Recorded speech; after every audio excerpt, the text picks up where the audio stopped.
Bien, chicos, entonces empecemos. Bien.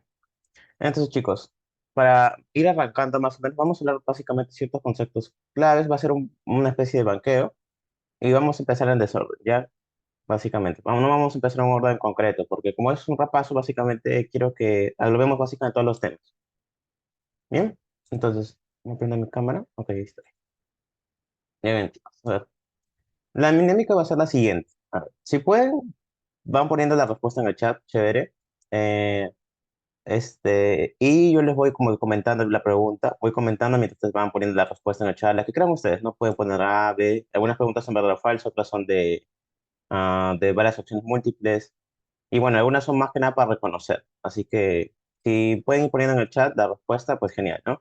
Mientras yo voy comentando cada pregunta, porque son aproximadamente cuántas preguntas sobre cortes citológicos en general. Bien, chicos, entonces, ahora, con respecto a esta parte de histología, vamos a hablar básicamente en esta primera pregunta de un tejido, como dice la imagen, que vemos que tiene fibras bastante paralelas, es algo característico de este tipo de tejidos, ¿ya?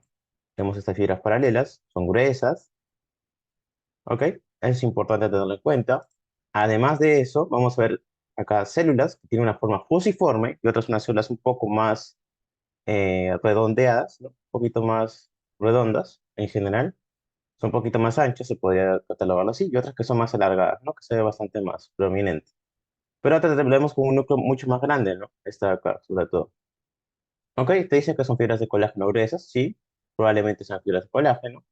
Y además, bueno, nos señala en la fecha qué tipo de células, ¿no? No dice que es un fibrocito. Entonces, los fibrocitos y fibroblastos, ¿no? Tal vez alguien, alguno ya conozca un poco más la definición. Pero entonces ya, entonces, ¿qué tipo de tejido es? Es la pregunta primero. Ok, para responder esta pregunta. Ok, estamos en un tejido conectivo, eso sin dudarlo. ¿De qué tipo? Tenemos, recuerdan, tres clasificaciones para el tejido conectivo.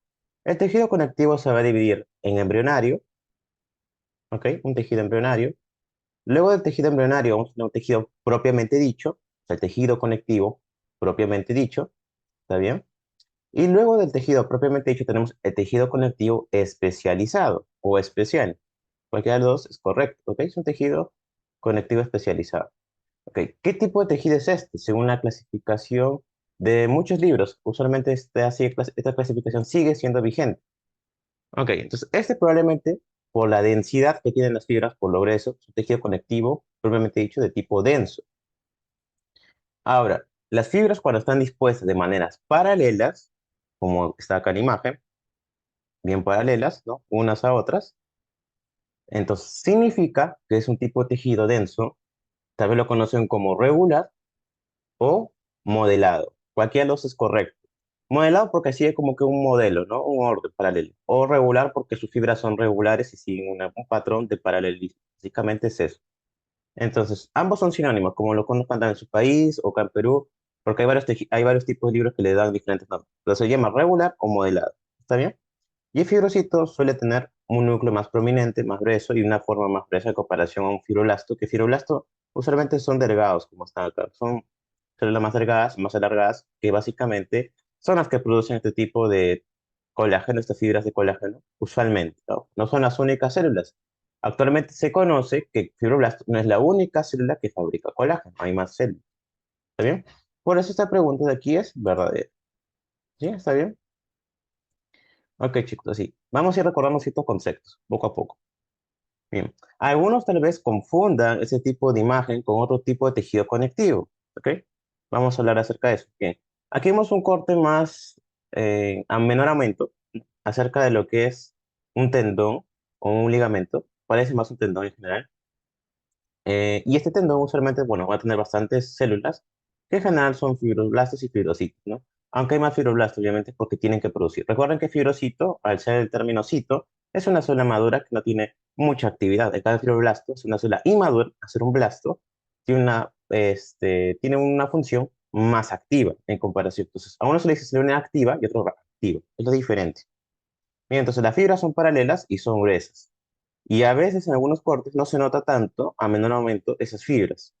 Pero lo que sí se nota es como si los fibroblastos estuviesen unidos a unas líneas largas, en general. Si lo ves a mayor aumento, como está acá en la imagen, acá sí se nota bastante bien. ¿Ok? Esa es la diferencia principal. Bien, si lo vemos a mayor aumento, ya se ve un poco más de las fibras, ¿no? Acá se ve cómo están las fibras mejor posicionadas y se ve un fibroblasto y un fibrocito, ¿no? Recuerden que el fibrocito es más engrosado, por eso acá se ve más delgado y acá mayor engrosamiento, ¿no? Cuando ya madura, básicamente.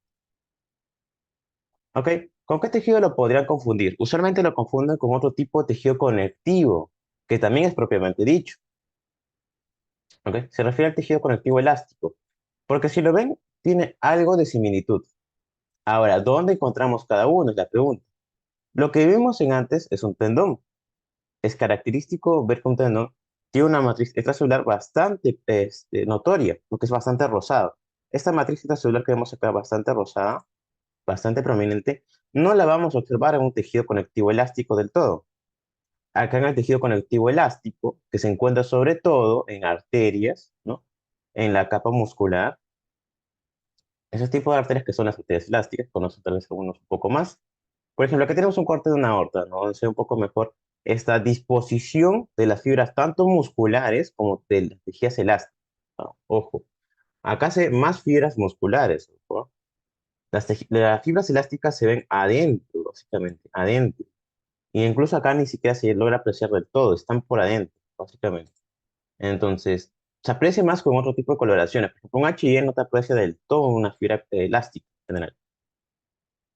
Este, por ejemplo, otro HIE modificado, donde sí se puede ver las fibras elásticas de lo que es la parte de la túnica media, de una arteria. Casi se ve bastante bien cómo está la formación de estas fibras elásticas, bastante bonitas, que pareciera, o que pareciera que son como paralelas, ¿no? O sea, cumplen un patrón similar, si se dan cuenta.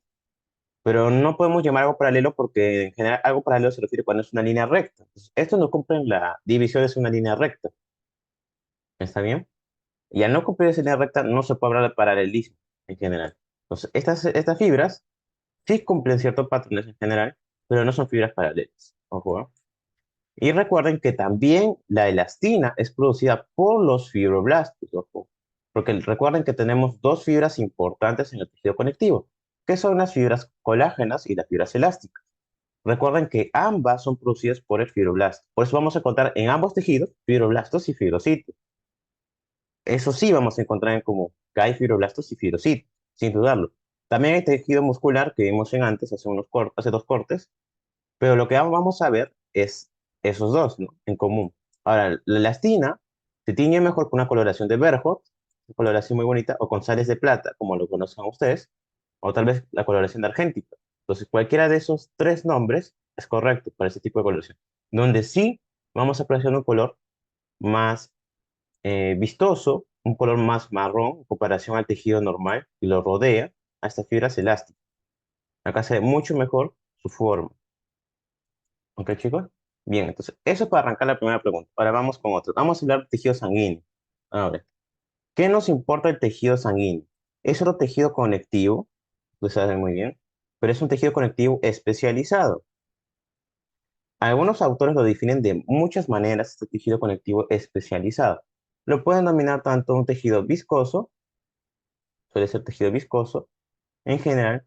¿Por qué? Porque es un tejido que está bastante lleno de células. Y al tener muchas células y además complementarlo con bastante proteínas plasmáticas, suele tener este tipo de forma, ¿no? Este tipo de viscosidad que suele adquirir.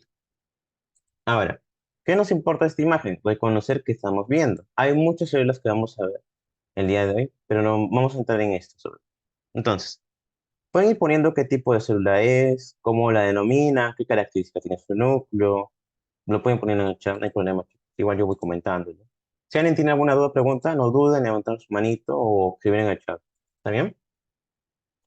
Bien, entonces, con respecto a todas las células que vemos acá, las que más abundan, y como ustedes sabrán, son los eritrocitos, o hematiz, o glóbulos rojos, como los conozcan, son las células más abundantes del tejido sanguíneo.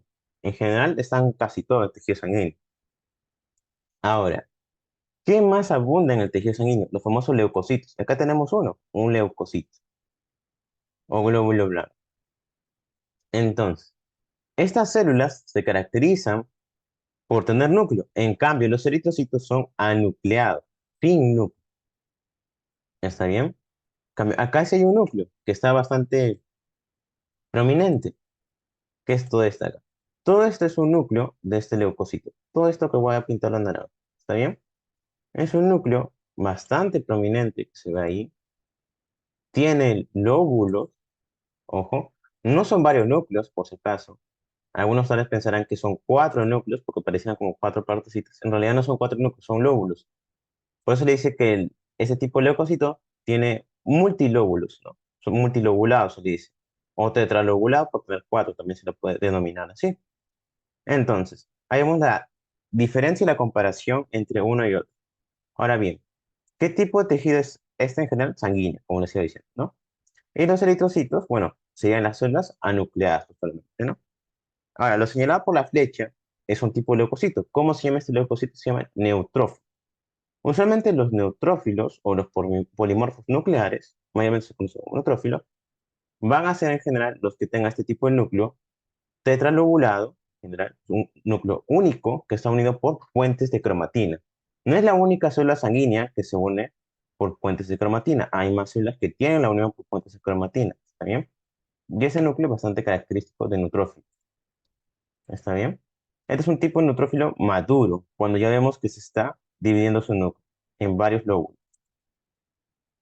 ¿Ok? Y aquí vemos un poco más de este tipo de neutrófilo. Aquí como lo pueden ver. Ok. Entonces, este tipo de neutrófilos suelen tener esta forma lobulada, ¿no? En varios lóbulos, en general. Suelen teñirse de color morado, color más basófilo, por la cromatina densa que poseen en general, tienden a teñirse así. Y tiene gránulos, es un tipo de leucocito de tipo granulocito. ¿Por qué? Por ser gránulos. Y son bastante notorios los gránulos en todo lo que es el citoplasma. Se nota bastante basófilo, ¿no? Esas granulaciones. Y algunas sí se ven más neutras, en general, por el citoplasma, ¿no? Que el citoplasma en sí no se tiñe acá bastante. Luego tenemos otro tipo de neutrófilo, en el cual se le dice neutrófilo en herradura, o encallado o en banda. ¿Por qué? Porque ese tipo de neutrófilo no es maduro. Su núcleo no está separado por puentes de cromatina y no es lobulado. En general es un neutrófilo que en general es inmaduro. Y esto se produce sobre todo en una enfermedad inflamatoria o infecciosa. ¿Por qué? Porque en realidad como son inmaduros necesitamos mayor cantidad de leucocitos, que son las células más abundantes que hay. Entonces el cuerpo produce cada vez más y más de este tipo de neutrófilos que todavía no han madurado su núcleo, pero a pesar de eso tienen obviamente granulaciones, pero en realidad no tienen tantas funciones como lo que es un neutrófilo maduro, bastante importante. También se le dice un neutrófilo en la etapa juvenil. Y cuando estos aumentan, el tipo de enfermedad se llama desviación a la izquierda. ¿Ok? Pregunta de examen probablemente. Desviación a la izquierda. Cuando estos aumentan. Ahora, hay otro tipo de células sanguíneas, no solamente son las únicas. Tenemos a los famosos eosinófilos, ¿no? Con sus características granulaciones rosáceas. Eso se llama eosinófilo. Por sus granulaciones, es otro tipo de granulocito, igual que un neutrófilo, que también va a tener un núcleo que se va a lobular, o sea, va a tener varios lóbulos, puede ser bilobulado, puede ser trilobulado, usualmente son más bilobulados. Como ven acá, también está unido por puentes de cromatina, también. Y tiene dos lóbulos, no son dos núcleos, ¿ok? Son dos lóbulos. Entonces, tienen a tener esa forma, ¿no? Y con granulaciones rosadas. Bien, chicos, entonces, no son tan abundantes, son de los menos abundantes estos eosinófilos, son del 1 a 3%. Y vamos a una célula mucho menos abundante en un momento, pero recuerden la función principal de estos, de los eosinófilos. Tenían dos funciones importantes, también los conozco. Los eosinófilos en general van a funcionar para procesos que van a tener cierta relación con las hipersensibilidades, sobre todo, cuando les activa lo que es la inmunoglobulina tipo E. La inmunoglobulina tipo E usualmente las activa y va a ser el proceso básicamente de producción de la famosa histamina. Es un tipo de amina. ¿Ok? La histamina sobre todo funciona para reacciones alérgicas, ¿verdad? Para lo que conocen ustedes como alergia. Entonces, cuando las alergias se desatan, en general, ustedes van a entender lo siguiente. Pueden manifestarse tanto en piel, ¿no? En general, por ejemplo, una picadura de mosquito, una picadura en general de cualquier tipo de insecto, o por ejemplo una enfermedad en la cual se sientan una producción excesiva, ¿m? De bastante moco o de bastante flema, como lo conozco un poco mejor. Entonces, en general, todas esas reacciones alérgicas usualmente son producidas por la histamina, que se manifiestan sobre todo en enfermedades de tipo bronquiales. El asma es algo muy conocido.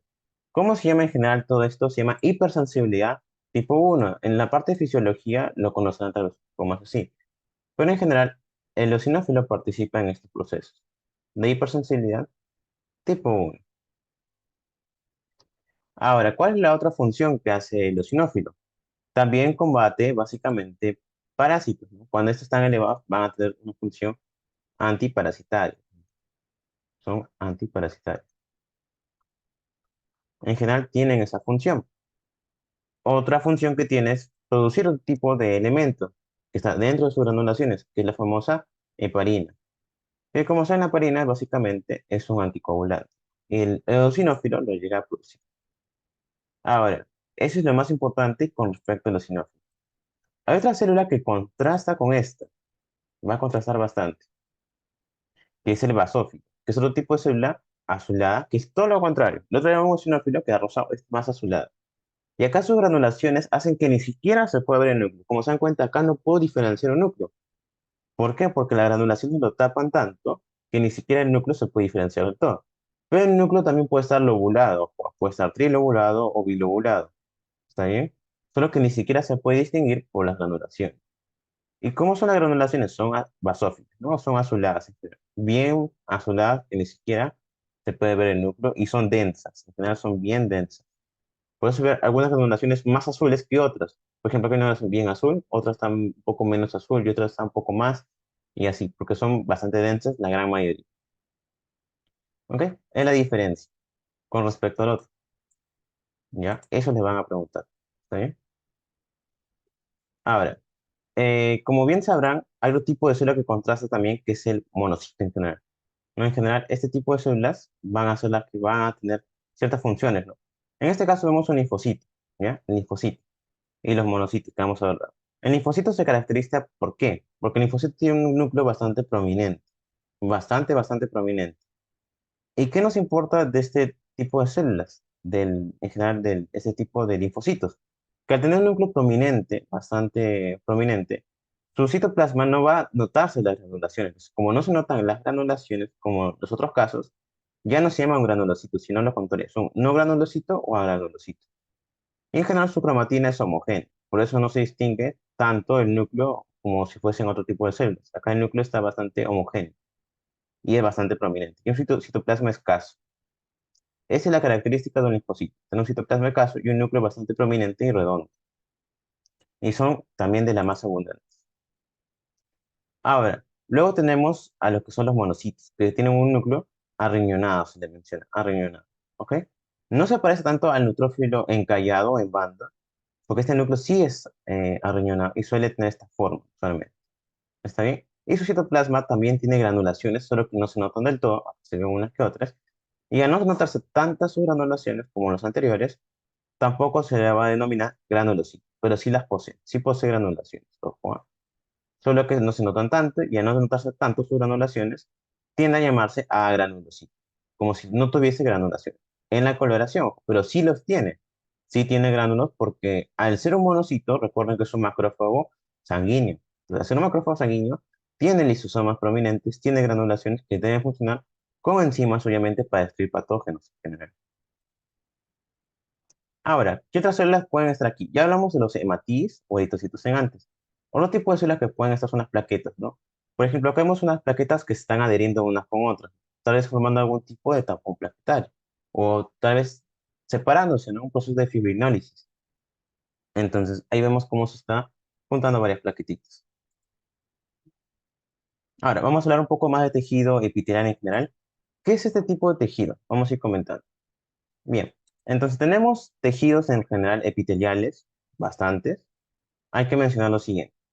Hacia acá afuera, como ven aquí hacia acá afuera, tenemos un epitelio del intestino, una vellosidad intestinal, como bien lo dice acá. ¿Ok? Entonces tenemos un epitelio cilíndrico, eso sí es verdad, es un epitelio cilíndrico, es monoestratificado, bueno, parece que sí es monoestratificado, solamente parece una sola capa, es lo común. Tiene chapa estriada, probablemente sí, acá hace un poco de la chapa estriada. Entonces ahí podemos más o menos ir analizando, aunque no vemos muchas células caliciformes. Probablemente tal vez sea un intestino, una parte del intestino grueso, con la escasa cantidad de células caniciformes. Pero es un corte solamente pequeño, así que no podemos afirmar del todo. ¿Qué más podemos decir? Que debajo del intestino, o solamente debajo de lo que es el epitelio, casi siempre vamos a tener un tipo de tejido conectivo. Es usual. El tejido conectivo siempre, chicos, va a alimentar de una u otra manera al tejido epitelial, porque recuerden que el tejido epitelial es avascularizado, es avascular, es tejido. Es decir, al ser avascular, no va a tener en general eh, un tipo de suministro rápido de los nutrientes. Entonces, ¿quién le provee eso? El tejido conectivo. Ahora bien, el tejido epitelial también tiene una membrana basal que le va a ayudar básicamente para la adherencia y mantener el epitelio. Y también tiene células basales, totalmente. Pero ¿qué hay en este tipo de tejido conectivo? Por ejemplo, este tejido conectivo probablemente laxo, probablemente laxo. ¿Y qué más podríamos decir? Que hay un montón de células, chicos. Hay bastantes células prominentes. ¿Qué célula nos importa más? La que está señalada por la flecha, obviamente. Esta otra célula, vemos que hay varias de este tipo, que tienen acá esta forma. Un núcleo excéntrico, como se ven ahí, es un núcleo excéntrico, que no está en el centro, su núcleo está hacia un extremo, pues se llama excéntrico, está hacia un extremo. Usualmente se le llama células móviles o migratorias a las que están acá. Como sabe bien, el intestino suele inflamarse muchas veces y suele tener ese tipo de problemas gastrointestinales, y por ello está bastante suministrado con células migratorias para poder combatir algún tipo de infección bacteriana o vírica o cualquier patógeno que pueda intentar destruir lo que es el epitelio, ¿no? Por ello lo está protegiendo el tejido conectivo en general. Entonces, ¿qué función tiene este tipo de células migratorias? Que usualmente están bastante abundantes acá. Acá vemos otra célula migratoria que también tiene núcleo excéntrico. Bueno, usualmente se llaman plasmocitos, este tipo de células. Son linfocitos B maduros, son los que producen las famosas inmunoglobulinas. Las inmunoglobulinas se producen, o en general los anticuerpos, como los conozcan ustedes, son producidas por ese tipo de células con núcleo excéntrico. ¿Está bien? Entonces, esta célula, ¿cómo se llama? Plasmocito, o célula plasmática. Es un tipo de linfocito B maduro que produce anticuerpos o inmunoglobulinas, el cual se va a caracterizar por el núcleo excéntrico, el citoplasma abundante, vemos un citoplasma que está abundante hacia un lado, también tiene bastante retículo endoplasmático rugoso para producir bastantes proteínas. ¿Y qué proteínas produce? Inmunoglobulinas. ¿Qué van a hacer las inmunoglobulinas? Básicamente van a activar mecanismos inmunológicos en general para poder intentar destruir, probablemente con apoptosis o hacer lisis celular, a los patógenos en general que puedan entrar. Bien, chicos, entonces esa es la función de este tipo de células llamadas plasmocitos. Ahora, no es la única célula que en sí va a migrar. Tenemos tres tipos de células que van a estar migrando usualmente. Usualmente se dice que tenemos macrófagos o monocitos, también se lo pueden denominar algunos tal vez, que son básicamente los macrófagos quienes van a estar viajando constantemente hasta llegar a un tejido conectivo y va a cambiar de nombre. Como ustedes saben, hay un montón de macrófagos. Hay macrófagos en el sistema nervioso, en el hígado, en el vaso. En general hay muchos tipos de macrófagos que tienen un nombre distinto, un nombre en especial, correspondiente al tipo de tejido que van a ubicarse. Entonces, los macrófagos en general van a denominarse tanto macrófagos estables y otros macrófagos que no todavía son estables, o sea, que son móviles, o sea, móviles e inmóviles, ¿ya?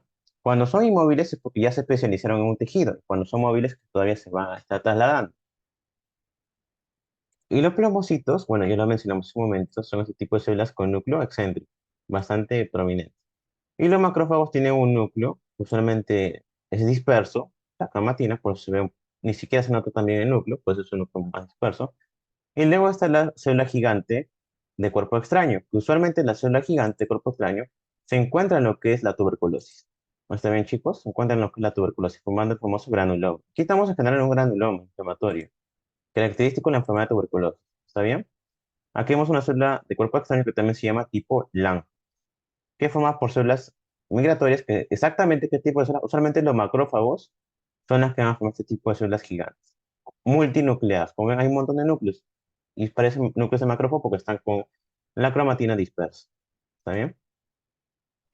Bien, chicos. Entonces, es así como vamos a interpretar. Y aquí vemos más cortes histológicos. Vemos tejido conectivo laxo, lo que mencionaba hace un momento, con un montón de células migratorias en la parte interna. ¿Sí? Usualmente se ve de esa manera. Bien, chicos. Me van a dar un momento. Voy a ir conectando mi cargador porque se está apagando mi laptop. Así que, me un momento, me dan, por favor.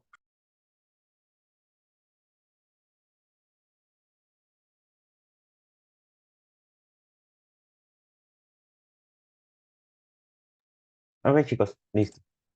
Bien, entonces, como les iba diciendo, aquí estamos en un epitelio intestinal que vimos hace un momento, que es característico, ¿no? Como les decía, usualmente vemos en las caliciformes, que, miren, por ejemplo, acá este es un corto en el cual no se ve, por ejemplo. Acá no se vería así corto, así un pedazo, no pareciera que es un epitelio intestinal, incluso epitelio intestinal específicamente delgado, así que se notaría, ¿no? Usualmente, para diferenciar un intestino grueso y un delgado, el delgado tiene más células caliciformes que el grueso, es lo más usual, ¿ok? Ahora vamos con otro tipo de epitelio, vamos con epitelio glandular. Ahora vamos a hablar de un epitelio específico, que está al costado de folículos pilosos, es rico en lípidos y lubrica básicamente el pelo y la piel y se secreta bastante lípidos, como bien lo dice, ¿no? Y está al costado del folículo piloso. Entonces, ¿qué tipo de tejido más o menos se puede referir? ¿Qué glándula sería la que está al costado del folículo piloso? Con sus conocimientos básicos tal vez puedan adivinar qué tipo de glándulas son las que están al costado de básicamente de un pelito, que puede haber por ahí. ¿Y qué tipo de mecanismo y qué implica ese mecanismo? ¿Ok? Entonces, vamos a hablar de un tipo de glándula en específico. Vamos a la glándula sebácea. ¿Cómo así la glándula sebácea va a estar acostada al folículo piloso? Vamos a verlo acá. Bien, entonces, aquí vemos un folículo piloso que está por este lado y se va a unir, ojo, se va a unir junto a lo que es esta glándula sebácea que se ve bastante acá.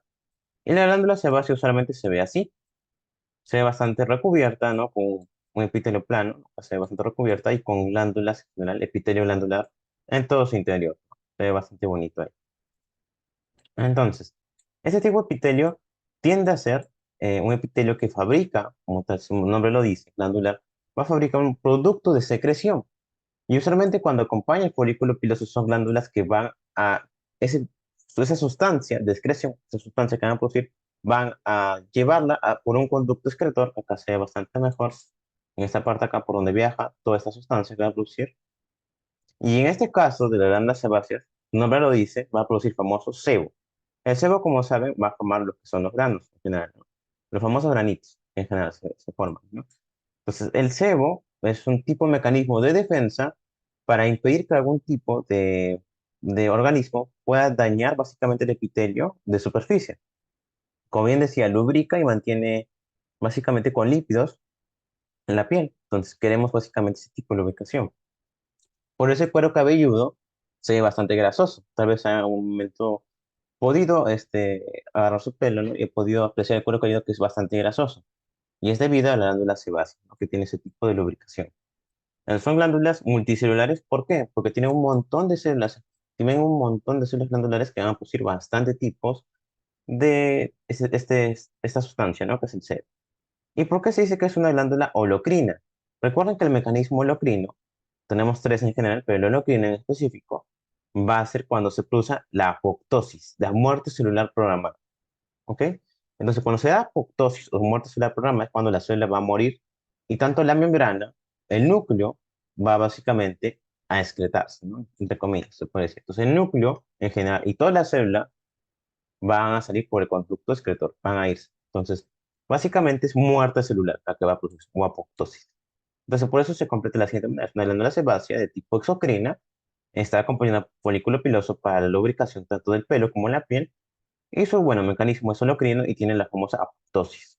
Por eso algunas personas que tal vez tengan problemas con el acné en general, que es la enfermedad cuando se produce demasiado tipo de sebo, tienden a tener la piel más grasienta. Tal vez sientan algunas personas que tienen problemas con el acné, la piel más grasienta.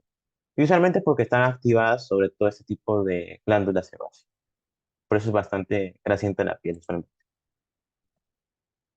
¿Ok? Entonces, otro tipo de pregunta importante a través de epitelio es este. Vamos a hablar acá partes del epitelio, sobre todo, glandular. Aquí vemos un epitelio bastante grueso, se podría decir, ¿no? Son dos capas, hace dos capas gruesas. Acá se ve mucho mejor, ¿no? Las dos capas gruesas de este tipo de epitelio. Ojo, ven aquí este epitelio largo, como si fuese básicamente alargado, ¿no? Y son dos capas, acá hay una, acá hay dos.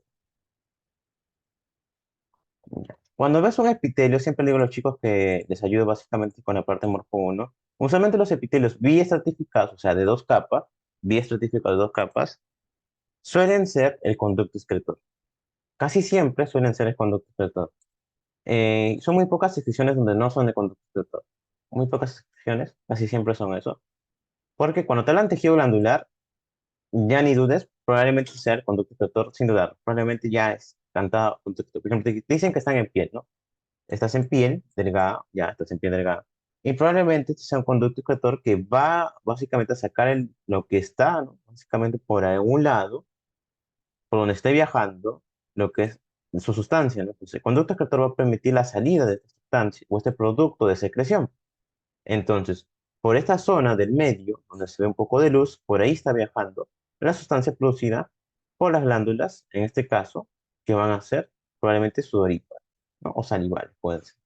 No, todavía no podemos decir si todavía si es una glándula a nivel salival, sublingual, o una glándula sudorípara, ya que no vemos exactamente las células que producen, ¿no? Como tal. Solo se ve el conducto secretor acá. Nada más se ve el conducto secretor. Y se ve varios conductos secretor. Acá se ve otro, acá otro. Son varios. ¿Ok? Entonces, es un producto de secreción que se está botando, bueno, y es un tipo de epitelio bistratificado. ¿Ok? Entonces, probablemente este tipo de epitelio, volviendo acá, voy a disculpar, adelanto algunas diapos. ¿Ok? Sea una glándula sudorípara. ¿Está bien? Probablemente, ¿por qué? Porque las glándulas sudoríparas tienden a tener ese tipo de estructura. Ya bistratificada usualmente. Bistratificada. Ojo, no es la única que tiene esta estructura bistratificada, pero son las más comunes que suelen tener. Y si estás en piel delgada, usualmente la piel son donde abunda este tipo de epitelio. Con conducto, como le dije, puede ser glándula sudorípara o epitelio, básicamente que está en la cavidad bucal, ¿no? Pues lingual o salival. Pero como le decía, en la afirmación estamos en piel. Entonces la piel, obviamente no va a ser un epitelio de la cavidad bucal. Entonces, obviamente es de la piel. Entonces se refiere a una glándula sudorípara. Entonces, descartando, obviamente, por la afirmación, podemos saber que es una glándula sudorípara, porque es la única que va a tener este tipo de conducto excretor y está en piel, ¿no? Pues la porción excretora se ve así y la porción secretora solo se ve una capa.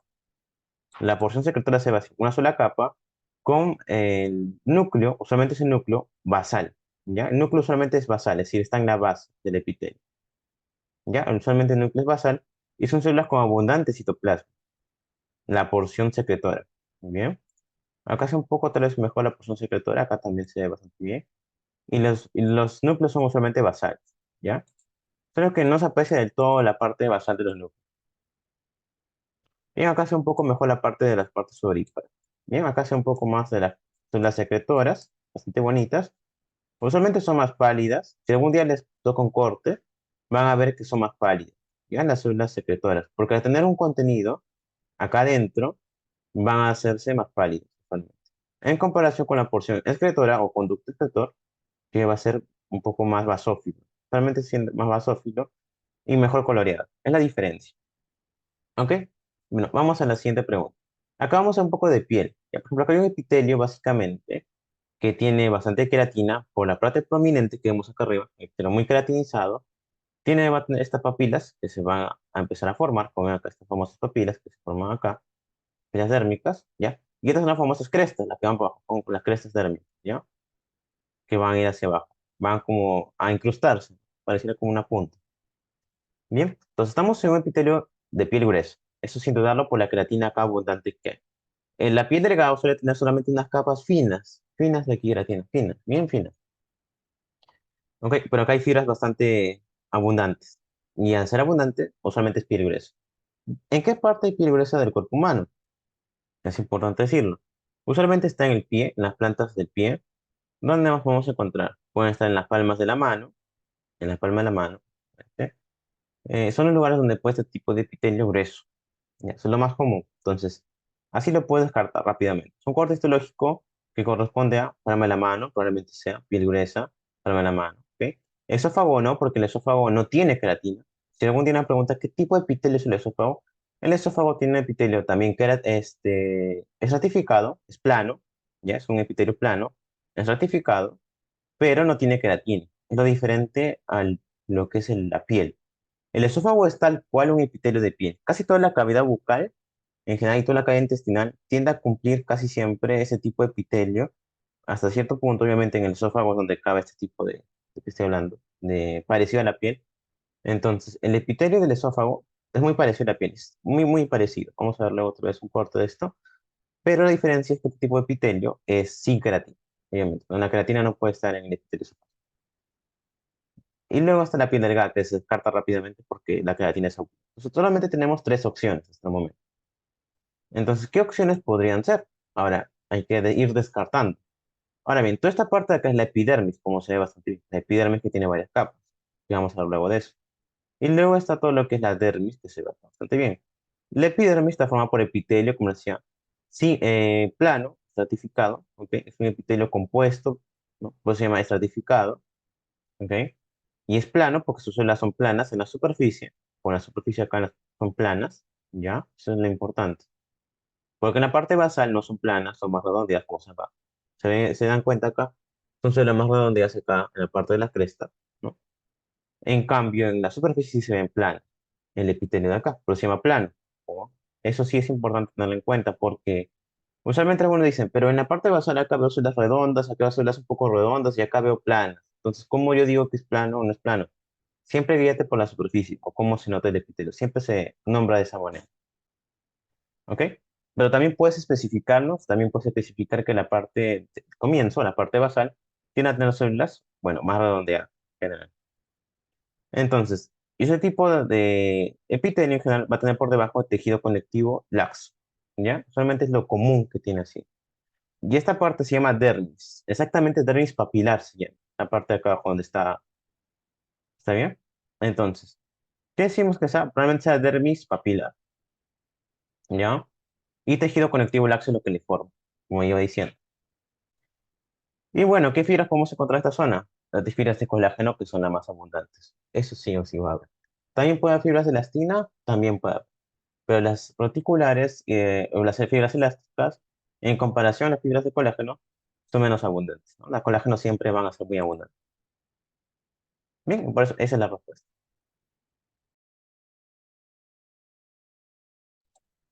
Ok, chicos. Bien, entonces aquí vemos un tejido mejor visto de lo que es piel, bien bonito. Vemos la parte pupilar, la parte reticular. Bien, vamos a hablar luego de este tipo de tejido, ya, con otras preguntas. Ok, aquí vemos más de tejido conectivo laxo, y aquí vemos un tejido conectivo denso y regular, que en comparación con esto acá lo vemos bien, ¿no? Laxo y denso y regular acá abajo. Y aquí se ve, el laxo usualmente tiene esta forma bastante bonita, que tiene bastantes fibras. Usualmente es el único tejido conectivo propiamente dicho que tiene las tres fibras. Tiene fibras colágenas, las reticulares y las elásticas. Las que abundan son las de colágeno, que son bien gruesas, que en los cortes se ven gruesos y un poquito pálidos, no se ven de todo bien pintados.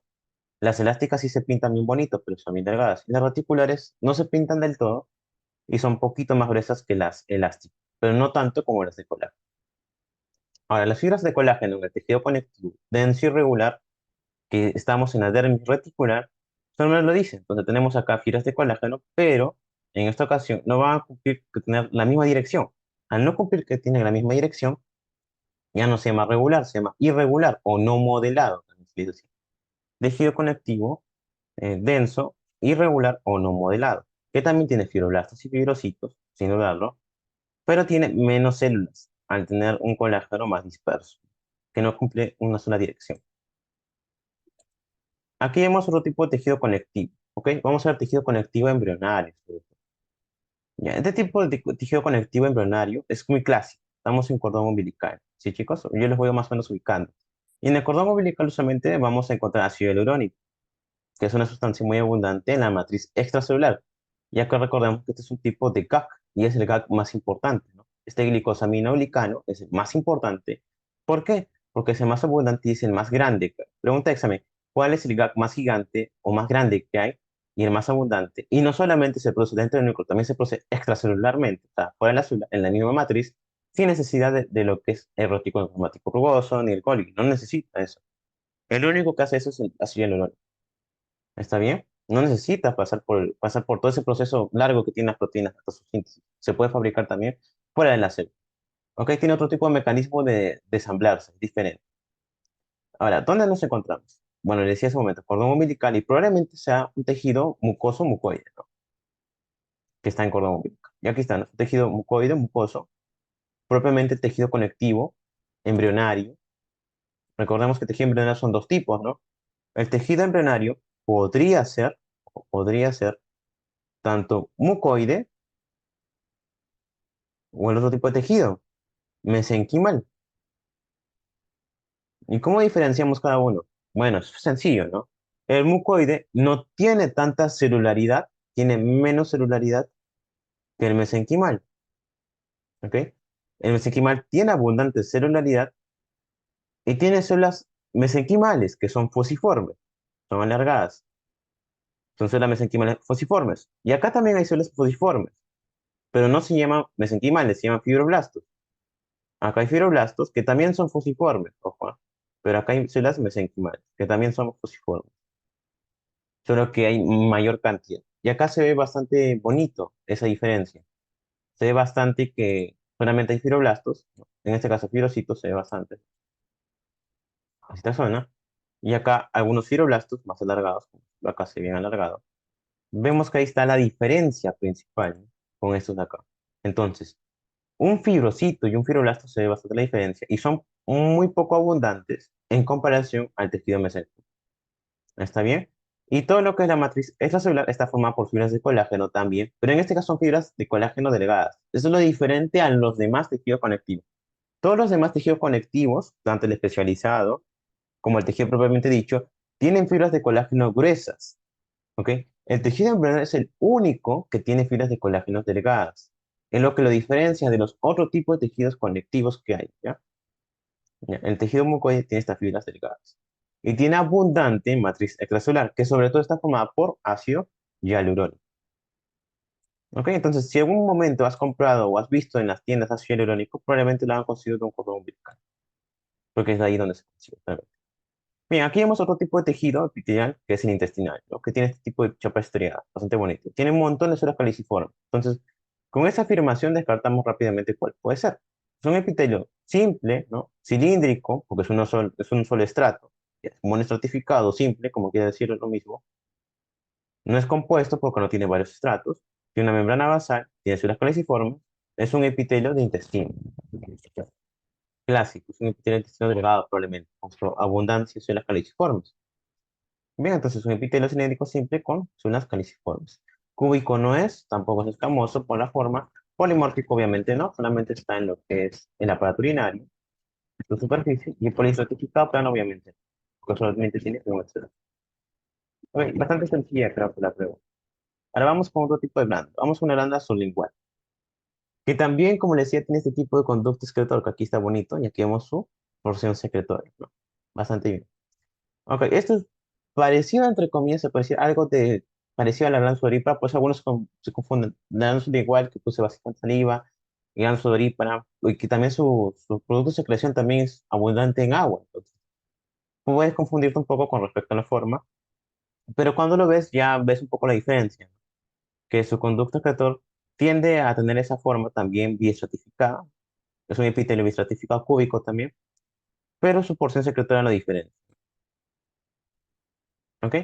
El lazo lingual tiene un ácido mucoso, como está acá, son acino, acá son ácidos mucosos y tiene su conducto excretor. Entonces, aquí vemos un poco más acerca de él. Las glándulas sublinguales tienen a tener su conducto excretor o excretómero y su porción secretora que se va a llamar ácido mucoso. ¿Está bien? Es una exocrina también multicelular, pero lo diferente que va a tener básicamente que su tipo de secreción es merocilina, que no implica la apoptosis solamente la salida de lo que es el material. Puntualmente es eso. Ya. Aquí vemos un poco de microscopía. Vamos a hablar acerca de lo que es un poco las cosas básicas que deben conocer. Bien, entonces, ¿qué es límite de resolución? Teníamos tres términos importantes en microscopía, que es el límite de resolución, el poder de resolución y el aumento. Son tres términos básicos que deben conocer. ¿Qué significa cada uno? Entonces, ¿qué es el aumento? El aumento lo vas a obtener básicamente cuando usas básicamente dos partes, ¿no?, que tiene el microscopio, el objetivo y el ocular.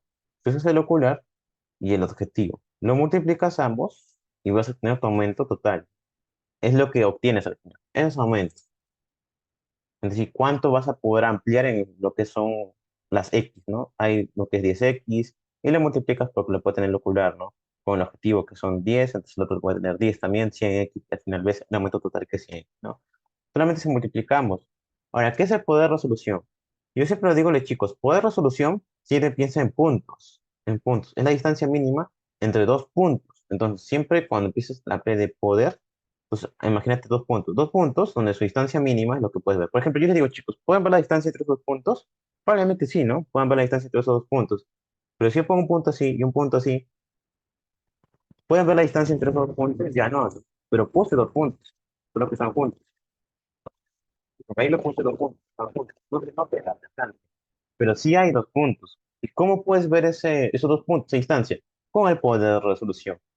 ¿Está bien? Entonces, la mínima distancia que existe para que dos objetos, disculpen, dos puntos se puedan ver separados es el poder de resolución.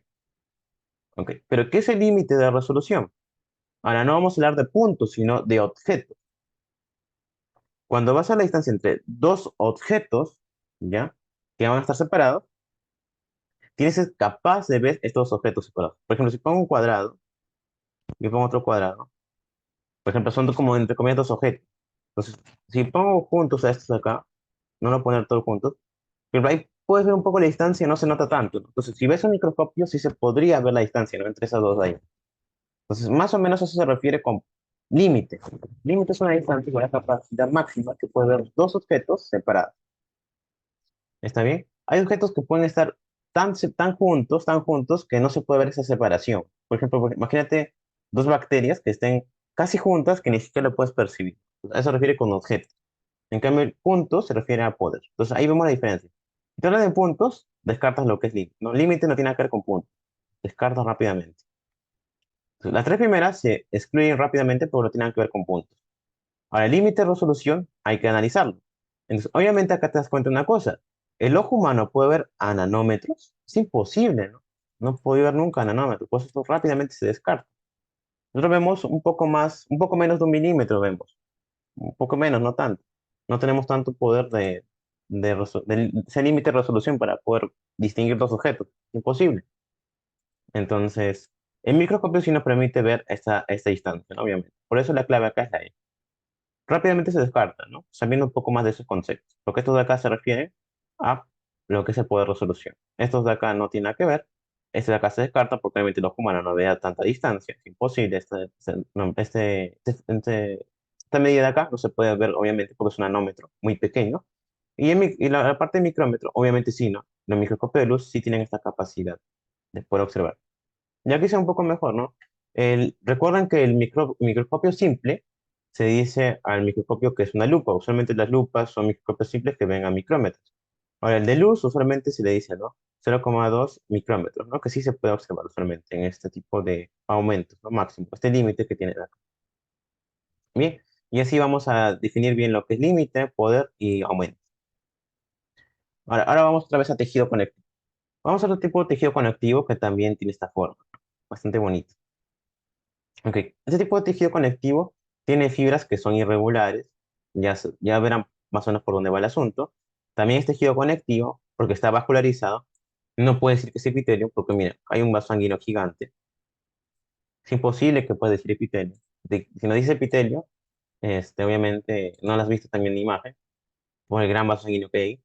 Obviamente es un tejido que está debajo, probablemente de una cresta. Bien, acá parece que hay una cresta, ¿no? De piel. Entonces, probablemente esta sea dermis papilar y esta sea dermis reticular. Y la dermis reticular es tejido conectivo denso y regular.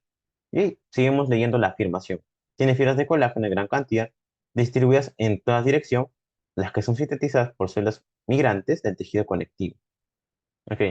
Las células migrantes son las que sintetizan estas fibras de colágeno. Es una pregunta que hay que hacerse, ¿no?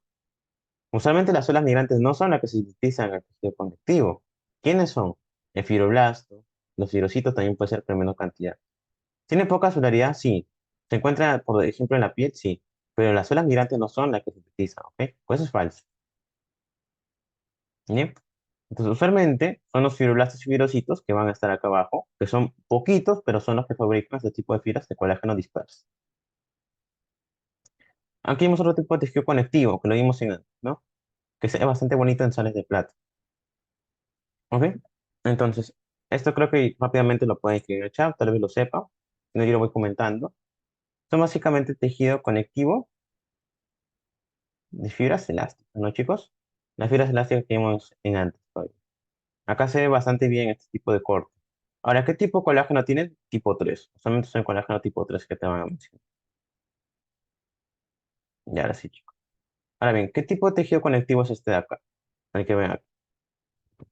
Es un tejido bastante vacuolado, se puede decir, bastante vacuolas chiquititas, con gotitas de grasa. Un núcleo probablemente algo central, algo así, un poco central, delicado, no se ve tan dispersado, pero tiene bastante vacuola. Vemos eso bonito. Entonces, ¿qué tipo de tejido conectivo es? Es un tejido conectivo especializado, sin dudarlo. ¿Por qué decimos que es especializado? Porque tiene básicamente algo diferente a los demás. No tiene una matriz celular tan abundante y tiene abundantes lípidos, ¿no? Gotitas de grasa. Entonces, tiene una especialización como tal. Consumir gotitas de grasa. Obviamente es un tejido de tipo adiposo, ¿no? Vemos adipocitos bastante y es un tejido de conectivo que en general se llama multilocular, ¿no? El tejido adiposo conectivo multilocular, porque tiene varios lóculos. ¿Ok? Entonces es un tejido conectivo especializado, multilocular, y tiene los famosos adipocitos, con bastantes lóculos de grasa. Entonces vamos a hablar de grasa parda y de grasa blanca. La grasa parda es esta, ¿no? Y la grasa blanca es esta. Bastante bonito que se ve. Bien, chicos, pues eso es lo que se ve, ¿no? Bastante diferente. ¿Ok? Ahora vamos a una de las últimas preguntas con respecto al esófago. Por ejemplo, hagamos un esófago, ¿no? Ya habíamos descartado lo que era antes piel, ¿no? Cuando no hay queratina. Y aquí descartamos piel porque no hay queratina, ¿ok? Se descarta rápidamente. Ahora, el esófago es sin queratina, pues queratina no va acá. Pues solamente tenemos la A y la C, ¿está bien? ¿Y la A a qué se refiere? Es un esófago, epitelio polistratificado, sí, plano, superficial. Sí, obviamente le dije antes, ¿no? El epitelio, cuando te digan que es la parte superficial plana, obviamente está correcto el nombre, ¿no?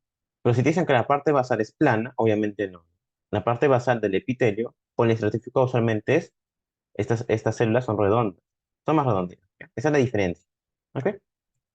Entonces, por eso es la clave esa. Bien, chicos. Ahora bien, esa es la respuesta, ¿no? Es un epitelio plano no queratinizado, con una capa superficial. Ok, ya que más de lo mismo, un tejido también epitelial de intestino, lo mismo básicamente. Que vamos a decir lo mismo, es simple, cilíndrico, con células caliciformes. Obviamente con el núcleo basal, estas células caliciformes tienen un núcleo basal, que aquí se ve mucho mejor, este núcleo basal en la base, bastantes, tiene un montón de núcleos en la base, acá se ve bien, igual acá. Es la diferencia, ¿no? Con respecto a la demás partes del intestino. Bien, entonces un núcleo basal con vesículas de muco. ¿Está bien, chicos? Entonces, ya con esto vamos finalizando, porque estamos acabando ya. Y ese es un tipo de tejido de piel, ¿ok? Para finalizar. Ese tipo de tejido conectivo que ves es el denso irregular, ¿no? Que yo les había mencionado hace un momento. Y el de acá es la famosa hipodermis. La hipodermis está formada por tejido conectivo especializado que se llama adiposo blanco, ¿no? El tipo de tejido adiposito blanco. Donde hay bastantes adipocitos que tienen un solo lóculo, son uniloculares y se ve bastante gotitas de grasa. Por eso ni siquiera pareciera que está teñido. Y solo se ve ciertos segmentos, ¿no? Que son los adipocitos. Ok.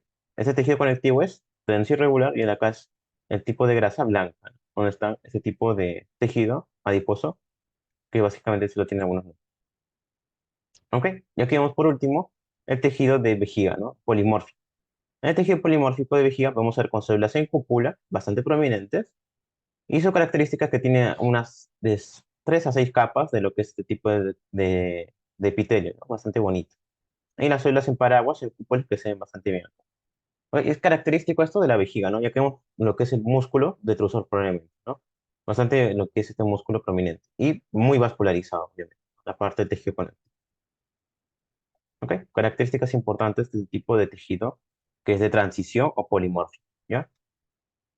Y bueno, ahora sí, finalizando ya con un poco de la parte de piel. Aquí vemos la parte de la piel, chicos, donde se ve bastante bonito los estratos. ¿No? Recordemos el estrato córneo, que es bastante prominente acá, donde se van a formar básicamente todas estas células planas, bastante bonitas. Y es acá, bueno, básicamente es el estrato granuloso. ¿Por qué se llama granuloso? Porque hay bastante gránulos de queratoyelina, bastante prominentes. Estos gránulos de aquí. La tercera capa que se llama estrato espinoso, porque acá tienen células básicamente poliédricas, que van a tener forma de espina, ¿no? Unas células espinosas.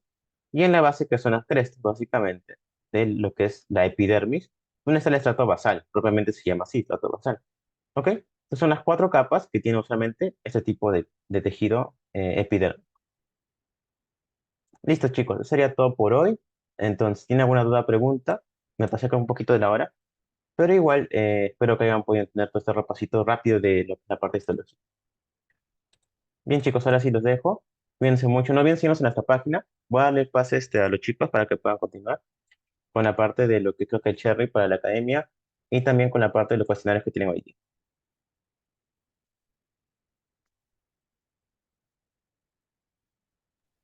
Muchas gracias, Diego, por tu exposición y, y a la academia también, al Team Med.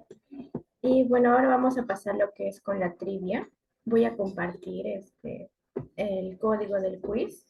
Gracias a esta trivia van a poder participar, los primeros puestos van a poder participar para el sorteo de las becas que se van a dar por las academias. Entonces sería muy bueno que ingresen al quiz. Ahorita lo comparto.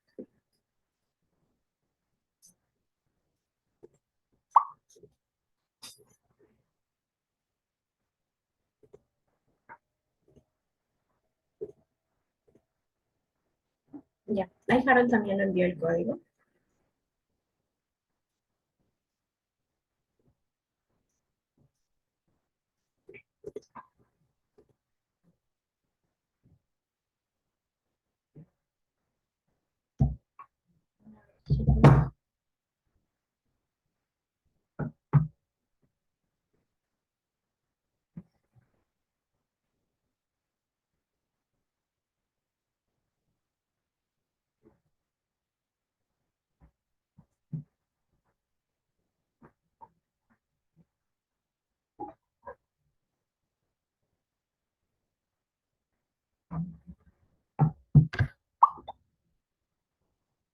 Ya se van uniendo. Únanse más, chicos, para que puedan participar al sorteo.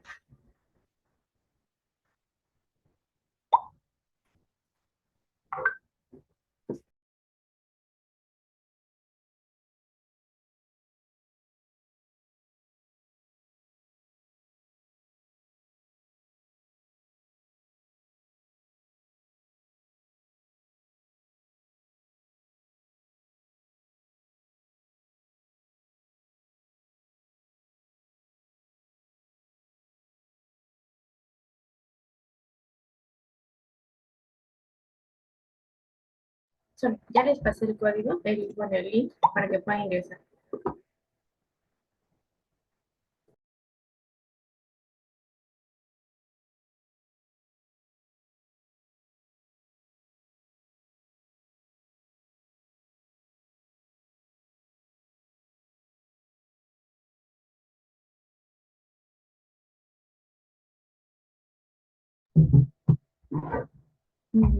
Ya somos 12 personas.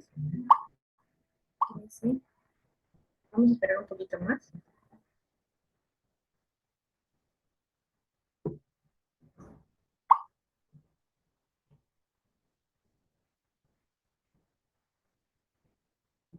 Ya, creo que ahora sí podemos empezar.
Ah, chicos, terminó el quiz.